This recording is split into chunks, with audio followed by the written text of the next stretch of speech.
Welcome back, everybody, to the Figure Kit Garage. Brent Krug back once again with another out-of-the-box review.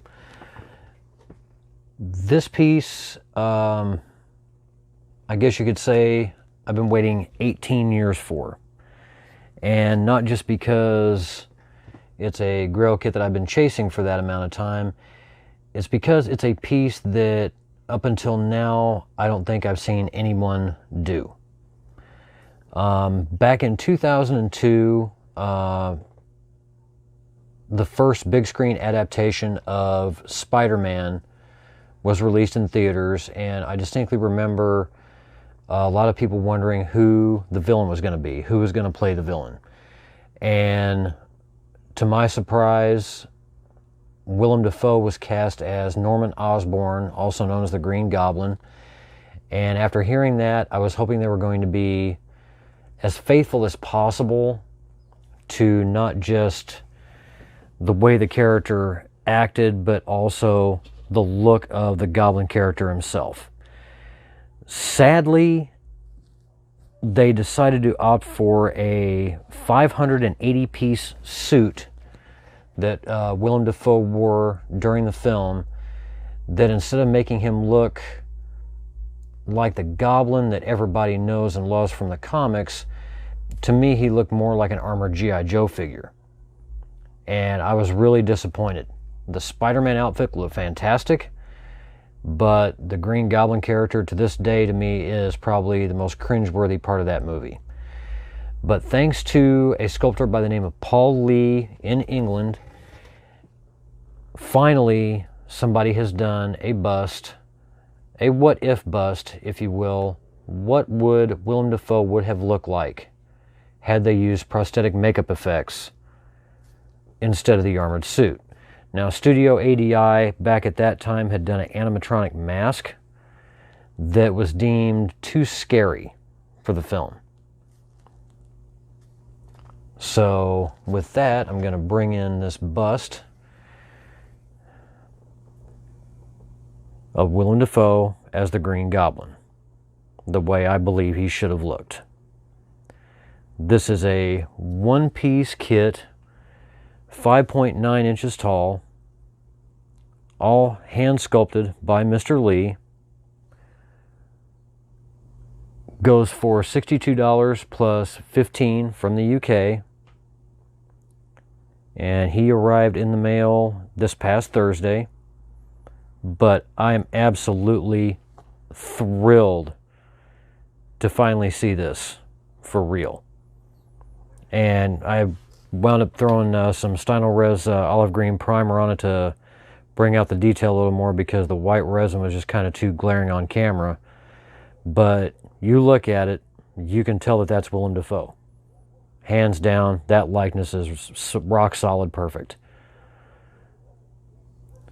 Just the sculpting of the cheekbones, the nose, the way the furrows in his eyebrows and around the nose. Mr. Dafoe has a very distinct look on camera, and Paul definitely nailed the look. You know, what would he have looked like after taking the muscle enhancer and having it mutate him? Well, here it is. Just an amazing piece. It's actually two pieces. I need to correct myself. It's two pieces. It does come with a base. But that image is just, yeah, I could never look at that Goblin in the film the same way ever again. Period. Really nicely detailed in the hood.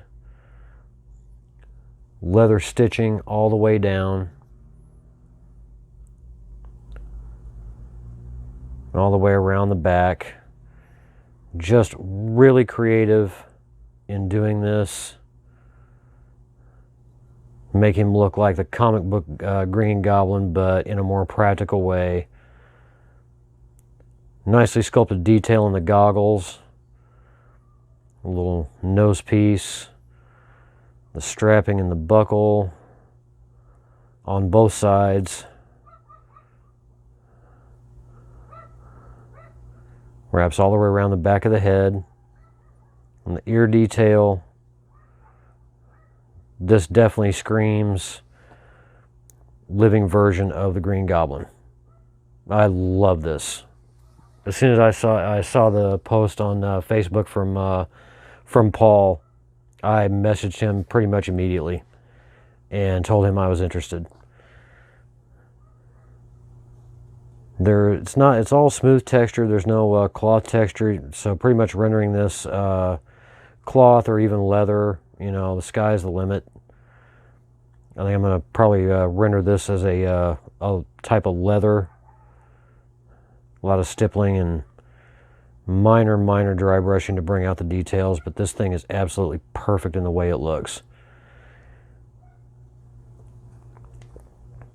Cleanly cast. There are absolutely no air bubbles on this whatsoever. So he did a fantastic job in the casting as well as the sculpting. Yeah, Paul, you knocked this one out of the park, buddy. Really well done. Let's set him back there like so, and it just comes with a very simple round base. Very simple, very plain. I'll probably try to do some type of textures in purple and green or some odd colors to set the bust off.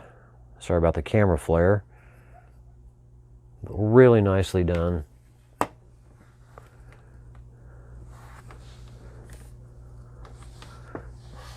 Sits a little bit too low so you can't see him very well. But there we have it. Willem Dafoe Green Goblin by Paul Lee. I'll leave info, how to contact Paul. I assume he still has these available. He did when I ordered mine.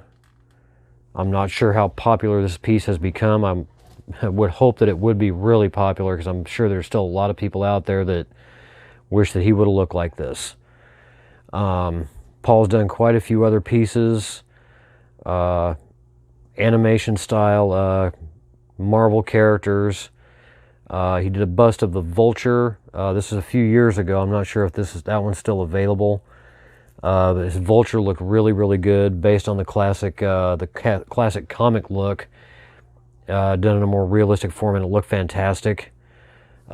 He just released a new animation style Captain America that looks really cool. A bust of Ian McKellen as Magneto from the X-Men films, which the likeness is one of the best I've ever seen.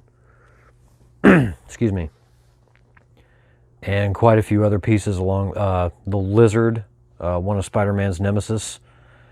So I'll leave info on how to get a hold of Paul and take a look at some of the stuff he's done on his Facebook page. Definitely worth checking out. He's a really talented artist.